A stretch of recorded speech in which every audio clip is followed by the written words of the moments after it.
우리가 한 명 한 명을 살펴보고 있지 않습니까? 지금 우리가 오늘 살펴보는 아이는 이제 7번째 아이가 되겠습니다.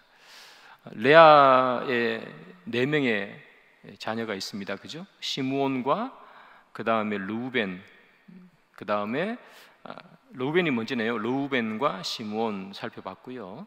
그 다음 레위는 그냥 건너뛰었죠. 12지파에 속되지 않으니까. 그 다음 유다 이렇게 살펴봤습니다.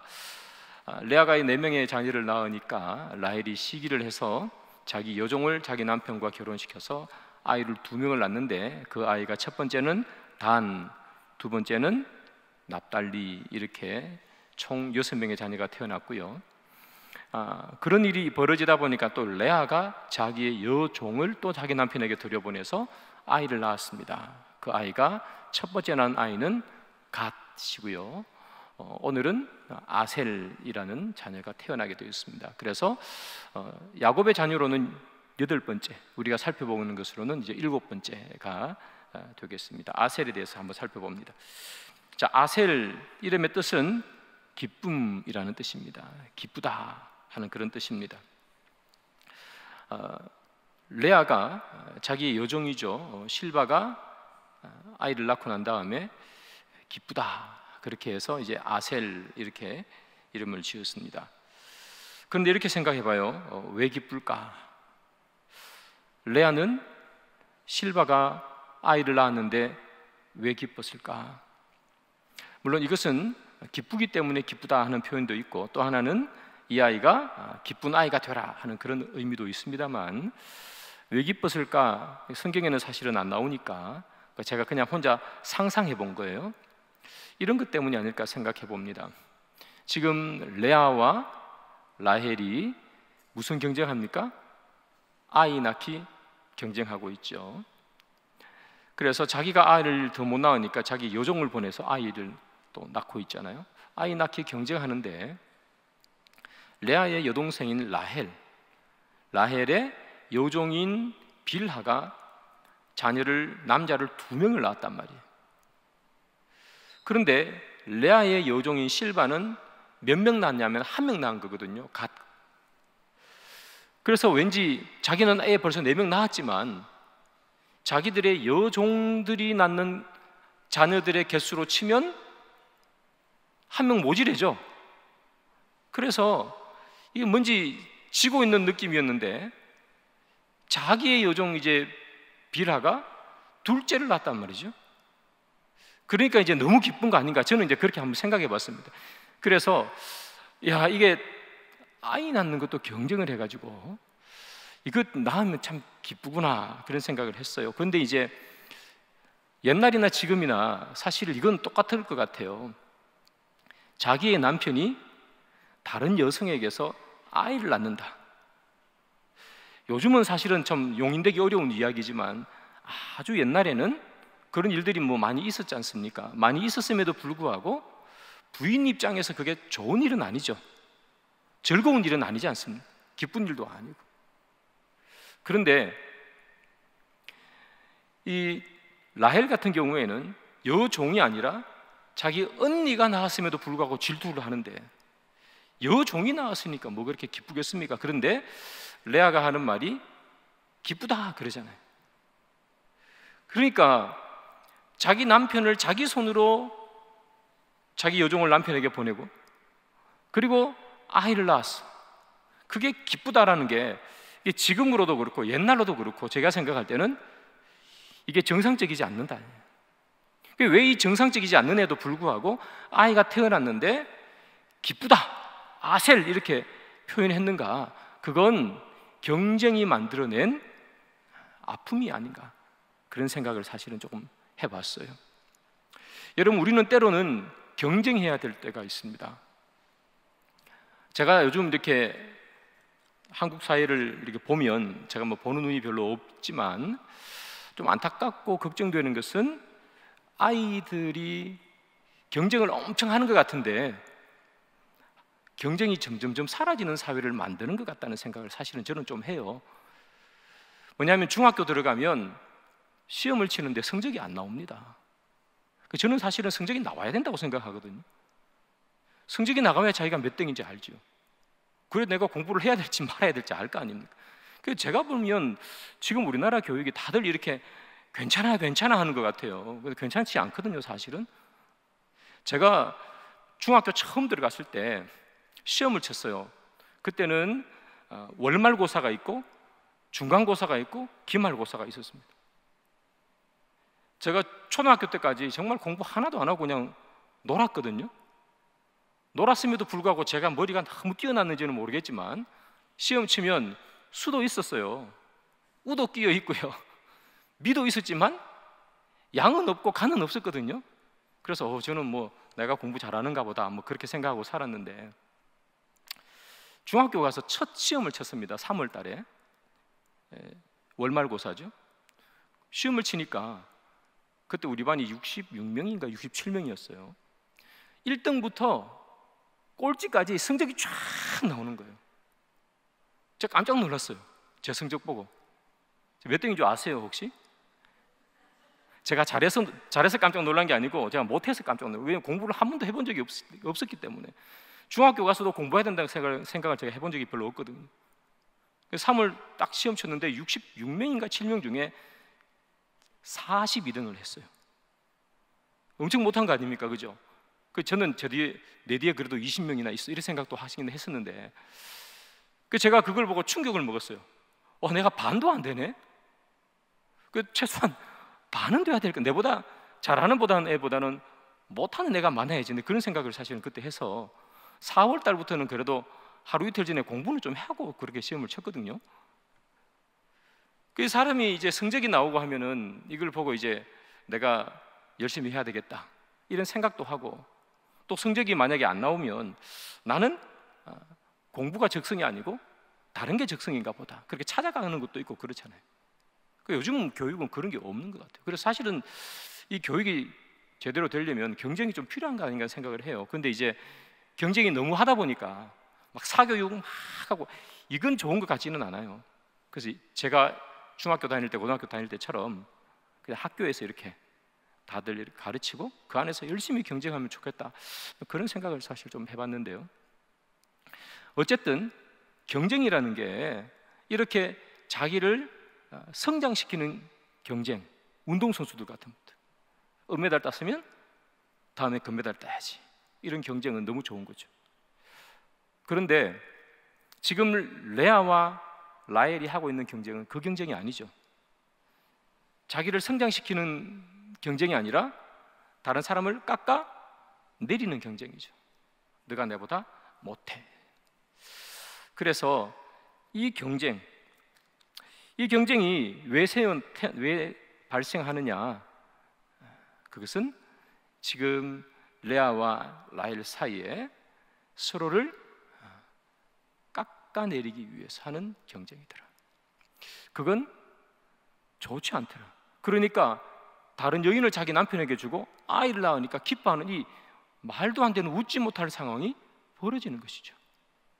그래서 남을 깎아내리는 경쟁을 하게 되면 그 순간 뭘 이래야 돼요? 상식도 사라지고요. 이겨야 되겠다는 생각밖에 안 하는 겁니다. 그래서 이런 경쟁은 좋은 것 같지는 않다. 나를 개발하고 나를 살찌게 하는 경쟁, 이게 좋은 것이지 남을 깎아내리는 경쟁은 좋은 것 아닌 것 같아요. 마찬가지로 우리도 사회에서 그렇지 않습니까?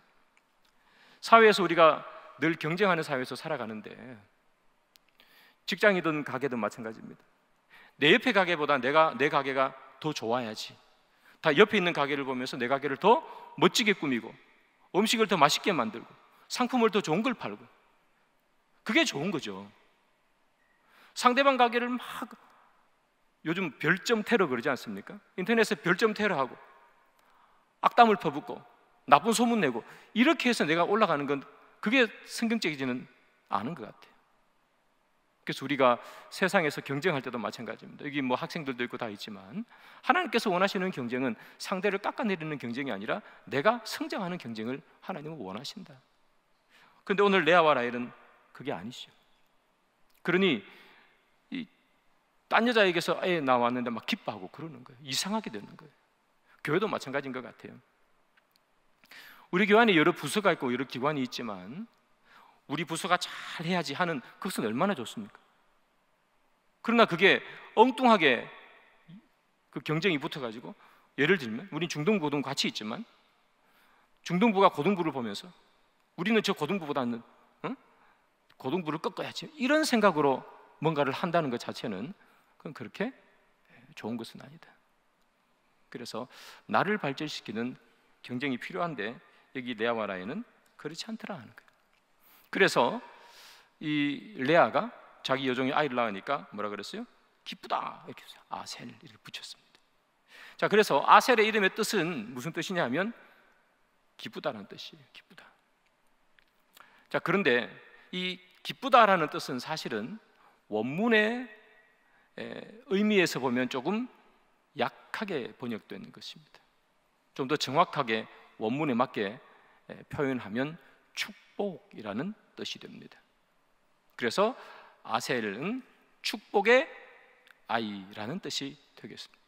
자, 그러면 아셀은 어떤 축복을 받았을까? 우리 한번 보겠습니다. 창세기 49장 20절입니다.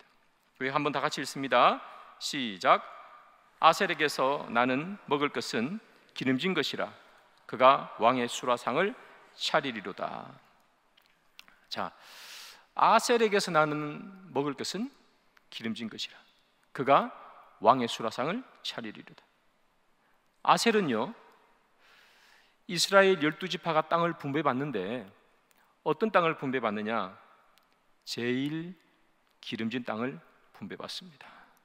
그래서 저기 보면 아셀에게서 나는 것은 어떻다고요? 기름지다 그랬습니다.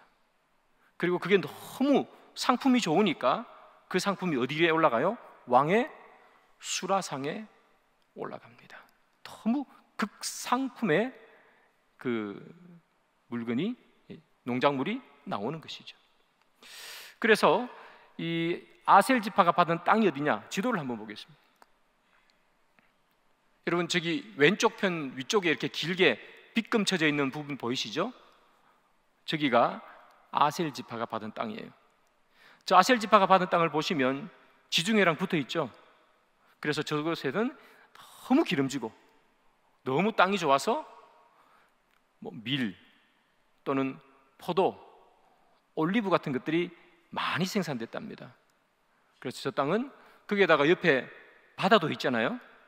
어업도 할 수 있는 그래 풍성한 그런 땅이 바로 아셀이 받은 땅입니다. 그래서 아셀은 12지파 중에 가장 큰 물질의 축복을 받은 지파가 아셀 지파가 되겠습니다. 자, 그러면 아셀 지파는 왜 이렇게 큰 물질의 축복을 받았을까? 풍성함의 축복을 받았을까? 아셀이 뭘 했길래 그런 복을 받았을까? 성경은 아셀이 어떤 일을 했기 때문에 그 복을 받았다는 것을 기록하지는 않습니다. 그죠? 그 복을 하나님께서 그들에게 주셨습니다. 근데 저는 생각해 봤습니다. 아셀은 왜 그 복을 받았을까? 12명의 자녀들이 다 있는데 왜 하필 가장 기름진 땅을 하나님께서 아셀에게 주셨을까 하는 생각을 한번 혼자서 해봤어요. 그래서 저는 이런 생각을 결론을 냈습니다. 여러분, 하나님께서 아셀을 긍휼히 여기셨다라고 생각했습니다. 왜 하나님께서 아셀을 긍휼히 여기시는가? 여러분, 야곱은 4명의 부인이 있어요. 레아와 라헬과 각각 그들의 여종들이 있죠. 그런데 각각 그들의 여종들의 자녀는 총 4명이잖아요. 단과 납달리와 갓과 아셀. 이 4명은 지금으로 말하면 첩의 아들이 되죠. 정실 부인의 아들이 아니고 첩의 아들입니다. 그런데다가 자기 엄마는 레아와 라헬의 여종이었죠. 그러니 이 4명의 자녀가 다른 레아와 라헬에게서 낳은 자녀와 똑같이 대우받았을까요? 저는 그렇지 않을 것 같아요. 달랐을 것 같아요. 그래서 여러분, 단과 납달리, 아셀 그리고 갓, 이 네 지파가 어떤 일을 할 때 앞서 나와서 일을 한 것을 여러분 기억 못 하시죠? 늘 앞에 나오는 지파는 에브라임, 유다, 또는 뭐 제사장이니까 레위, 뭐 이런 지파들이지. 갓 지파, 아셀 지파, 여러분 뭔가 한 거 보셨어요? 납달리 지파, 단 지파, 이 네 명은 첩외자녀였습니다. 그래서 그들의 야곱의 아들이지만 마치 홍길동 같은 그런 신분 아니겠습니까? 그런데 그 중에서도 아셀은 막내죠. 4명 중에서도. 하나님께서 아셀의 아픔을 보셨을 것 같다 하는 생각을 합니다. 엄마가 무시당하는 것, 자기의 발언권이 하나도 없는 것, 그 아픔을 딛고 어린 시절부터 살아왔던 아셀이죠. 그래서 하나님께서 그의 아픔, 그의 눈물을 닦아주시기 위해서 그렇게 풍성함을 주신 것이 아닌가 생각해 봅니다. 근데 사실 아셀이 잘못한 게 없잖아요. 그냥 그렇게 태어났을 뿐이죠. 그렇게 태어났는데 자기는 그 위치에 있는 것 아닙니까? 그래서 하나님이 그 아픔과 눈물을 씻어주기 위해서 그렇게 기름진 땅을 그에게 주신 것이다, 그런 생각을 해봤습니다. 우리 가운데서도 그런 분이 있을 수 있을 것 같아요. 내가 무엇인가 내 힘으로 아무리 열심히 해도 내 주위의 환경 때문에 뭐가 할 수 없는 분들이 계실 수 있어요. 나는 정말 열심히 살았는데, 흔히 말하는 내가 흙수저라서 더 이상 뭘 못하는 분도 있을 수 있고, 아니면 나는 정말 인생을 열심히 살았는데 누군가 나를 도와줄 사람이 없어서 힘든 시간들을 보낼 수 있는 그런 분도 우리 가운데 계실 것 같아요. 또는 여기 나오는 이 아셀처럼 자기가 태어난 여러 가지 환경들이나 조건들이 다른 사람들보다 못해서 자기의 꿈을 다 키우지 못하는 분들도 우리 가운데는 있을 수 있어요. 그래서 하나님께서는 그분들을 긍휼히 여기지 않으실까 하는 생각을 해봅니다. 그래서 사랑하는 여러분, 우리 가운데 내가 정말 열심히 했는데, 나는 정말 누구보다 성실히 무엇인가를 했는데 내 주위의 환경들이나 조건들이나 그 모든 것들이 따라주지 않아서 너무 힘든 분들이 계시다면 저는 하나님께서 그 아픔을 아신다고 저는 믿습니다. 그리고 그분들이 있다면 하나님께서 긍휼히 여겨주실 그런 시간이 있다고 저는 생각합니다. 그래서 사랑하는 여러분, 환경이나 조건이 너무 어려운 분들이 계시도 너무 그것 때문에 낙심하지 마시고 하나님께서 아셀에게 주시는 그 축복과 그 긍휼하심이 그런 분들에게, 여러분들에게도 있기를 소망합니다. 자, 그렇게 하나님께서는 이 아셀에게 복을 주셨습니다. 그런데 성경을 보면 모세도 아셀에 대한 축복을 하는 장면이 나옵니다. 신명기 33장 24절, 25절 두 절입니다. 우리가 같이 한번 읽습니다. 시작. 아셀에 대하여는 일러스되 아셀은 아들들 중에 더 복을 받으며 그의 형제에게 기쁨이 되며 그의 발이 기름에 잠길지로다. 내 문빗장은 철과 놋이 될 것이니 내가 사는 날을 따라서 능력이 있으리로다. 아멘. 자, 모세가 아셀 지파를 향해서 4가지의 축복을 예언을 했습니다. 아들들 중에 더 복을 받겠다. 12명의 아들들 중에 더 많은 복을 받는다는 거죠. 그의 형제에게 기쁨이 된다. 그 다음 그의 발이 기름에 잠긴다. 문빗장은 철과 놋이 된다. 그렇게 표현을 했습니다. 참 많은 복을 예언했습니다. 아셀은 힘들게 살아왔던 것만큼 많은 복을 받은 그런 사람입니다. 그런데 아셀의 인생을 보면서 저 그 본문을 보면 이런 생각이 들었습니다. 하나님께 주시는 복 많지만, 그러나 그 복을 다 자기 것으로 다 받기 위해서 그가 하나님 앞에 올바로 서 있으면, 자기가 받은 복을 제대로 사용했으면 하나님께 더 큰 복을 받았을 텐데 하는 생각을 사실은 했어요. 저기 본문에 보면 이런 말이 있죠. 24절 뒷부분에 그의 발이 기름에 잠길지어다 그랬습니다. 발이 기름에 잠긴다는 얘기는 땅이 풍요롭다는 뜻입니다. 수확물이 많다는 것이죠. 그래서 이들은 조금만 일을 해도 너무 비옥한 땅에서 곡식이 나고 지중해에서부터 고기를 잡아서 또 풍요로운 삶을 살았던 것이 바로 이 아셀 지파입니다. 그런데 이 풍요로움이 그들로 하여금 무엇을 만들어내는가? 이 풍요로움이 그들의 삶 속에서 안주하게 만듭니다. 성경을 보겠습니다. 드보라와 바락이 있습니다. 여사사죠. 드보라와 바락이 가나안 왕 야빈과 전투하는 장면입니다. 자, 사사기 5장 17절입니다. 우리가 다 같이 한번 읽어봅니다. 시작. 어찌하여 길르앗은 요단강 건너에 자리 잡고 있고 어찌하여 단은 배 안에 머물러 있는가? 어찌하여 아셀은 바닷가에 앉아 있는가? 또 그 부둣가에서 편히 쉬고 있는가? 나라에 전쟁이 났습니다. 드보라가 바락과 함께 가나안 왕 야빈과 전투를 벌입니다. 그런데 뭐라고 노래합니까?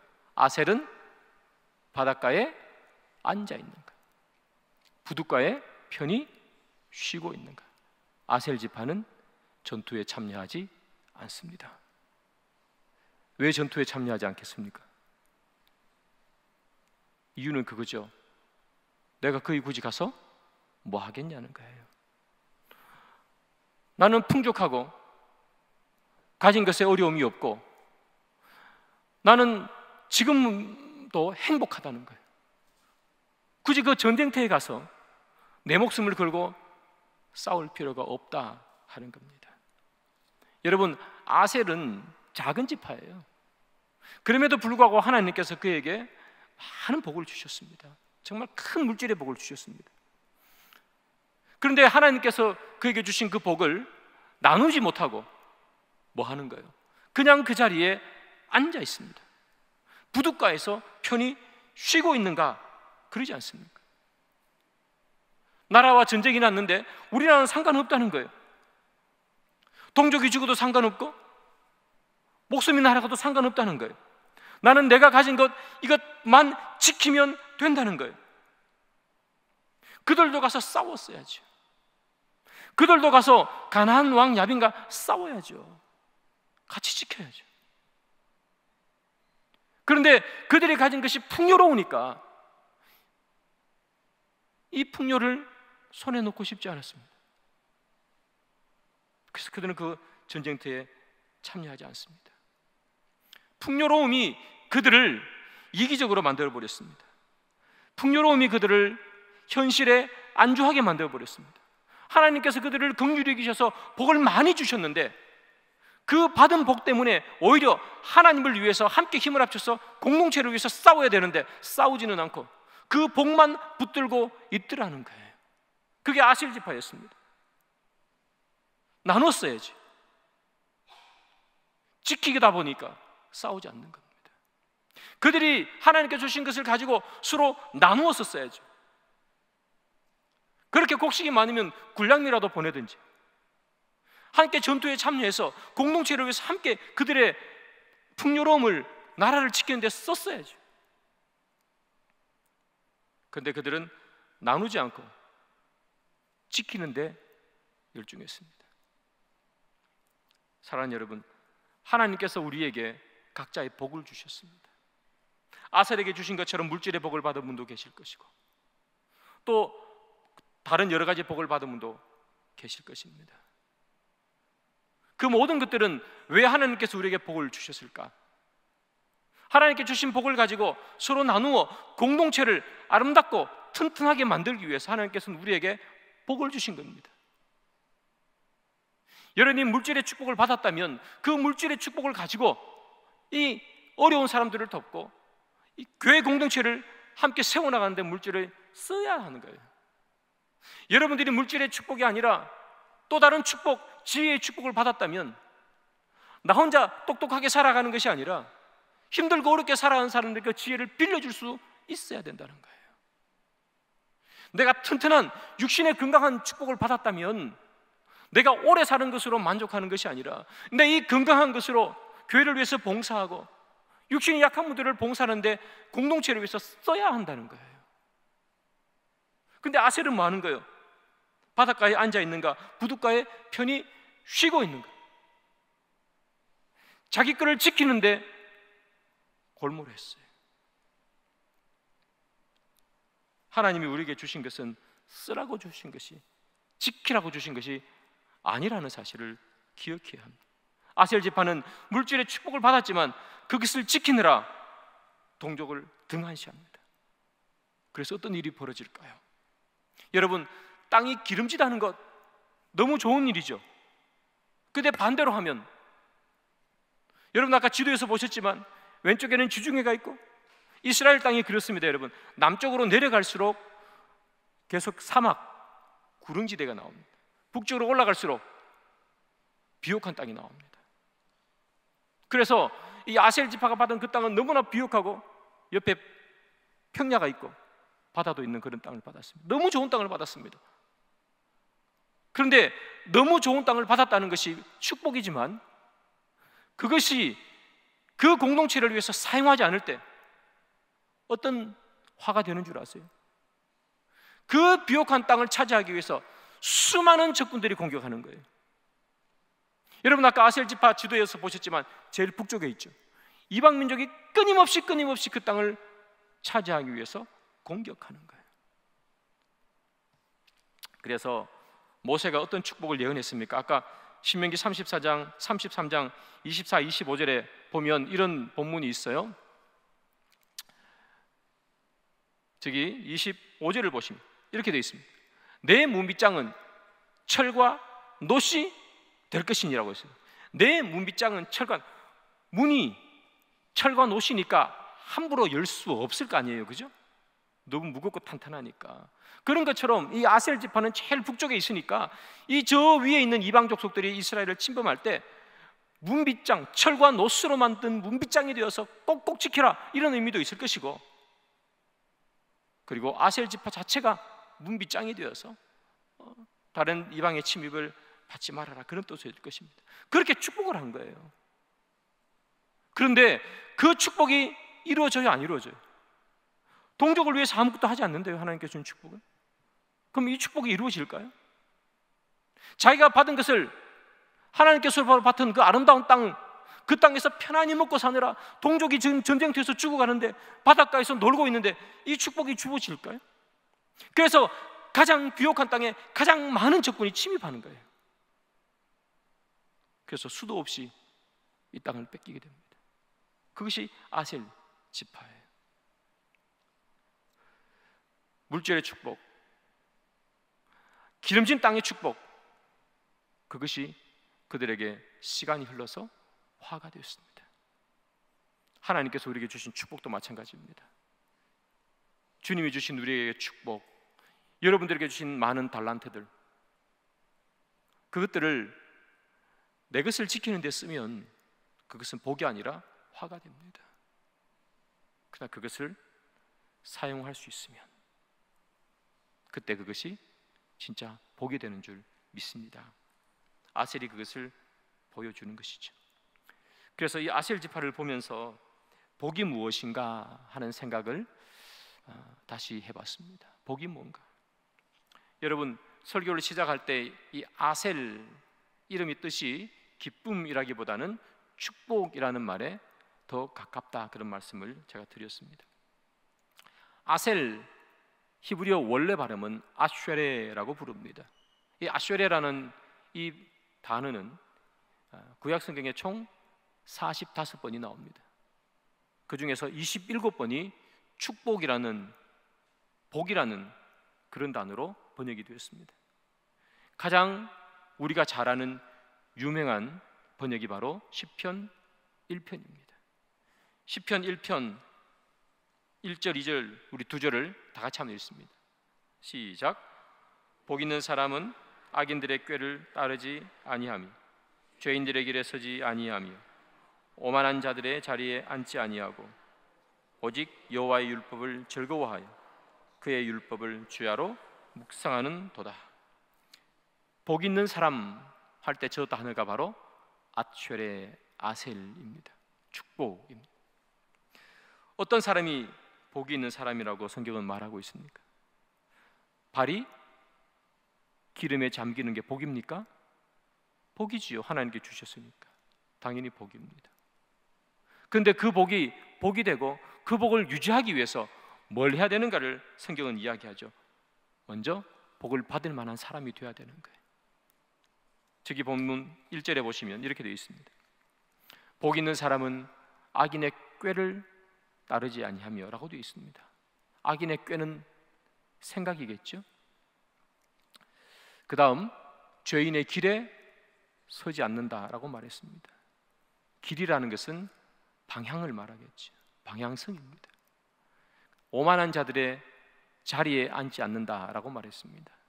자리는 자기의 위치, 신분을 말하겠죠. 어떤 사람이 복이 있는 사람인가? 생각과 꾀, 방향성과 길, 자기의 삶의 위치, 자기 앉아 있는 곳, 그 자리가 바로 죄가 멀어지는 사람들. 나의 생각하는 것과 내 삶의 방향성과 내가 있는 위치가 죄와 멀어져 있는 사람들, 그 사람이 어떤 거예요? 아쉐레 아셀입니다. 그게 복받은 사람입니다. 그것이 바로 복받은 사람이기에 이 아셀처럼 하나님께서 많은 복을 주셨어도 저기 나온 저 사람들처럼 생각과 방향성과 그리고 내가 있는 그곳이 죄에서 멀어질 때 하나님께서 우리에게 주신 그 축복이 유지되는 것이고요, 그것이 멀어지지 않으면 죄와 가까워지고 악인의 자리에 앉는 그 순간에 하나님의 축복은 뭐가 되는 거예요? 화가 되는 거예요. 오늘 아셀은 그것을 우리에게 말해주고 있습니다. 반대로 복 있는 사람은 율법을 주야로 묵상한다 그랬습니다. 주야로 묵상하는 것은 뭡니까? 생각. 내 생각이 죄인의 길에서 떠나 있는 것이죠. 그래서 사랑하는 여러분, 우리가 복 있는 사람이 되기 위해서는, 그리고 주님께서 우리에게 주신 그 많은 복과 달란트를 유지하기 위해서 우리가 해야 되는 것은 무엇인가 하면 죄에서 멀어지고 하나님의 율법을 주야로 묵상하는 사람이 될 때 주님은 우리에게 주신 그 축복을 복으로 유지하게 만들어 주시고 하나님께서 우리에게 긍휼히 여기시사 우리에게 더 많은 복을 주시는 줄 믿습니다. 사랑하는 여러분, 저는 여러분들이 복을 많이 받는 사람들이 되기를 바랍니다. 물질의 축복도 많이 받으시기를 소망하고, 그리고 건강의 복도 또 많이 받으시기를 바랍니다. 그리고 자녀들이 잘 되는 복, 가정이 편안한 복이 여러분들 가정에 있기를 소망합니다. 제가 명절 때 어제네요, 전화를 한 통 받았어요. 어디 가는데 아프다고, 남편이 너무 아프다고 그렇게 저한테 기도해달라고 전화가 왔습니다. 그래서 운전하던 차를 멈추고 기도해 줬었는데요, 그런 것 같습니다. 우리에게 건강의 복도, 여러분들 가정에 그런 복이 있기를 바랍니다. 성도들이 아프다고 전화 오면 저도 마음이 사실은 좋지는 않거든요. 이런 분들에게 그런 복이 있기를 소망하는데, 그런 복이 있기 위해서 우리는 어떤 자가 되어야 되느냐? 율법을 주야로 묵상하는 자, 우리의 생각과 우리의 삶의 방향이 죄에서 멀어지는 자, 그런 자들이 될 때 하나님께서 우리에게 복을 주시고 복이 유지되는 줄 믿습니다. 말씀의 결론을 맺습니다. 사랑하는 여러분, 여러분들이 모두 다 하나님께 주신 그 달란트를 잘 활용하시고 공동체를 위해서 잘 사용하시고 지키려고 하지 마시고 나누려고 하십시오. 그때 여러분들이 하나님께 주신 그 복이 더 커질 것이고 더 많아지는 줄 믿습니다. 그래서 우리 모두가 하나님께 주시는 복으로 가득 채워지는 그런 여러분들의 삶, 그리고 우리 교회가 되기를 주님의 이름으로 축복합니다.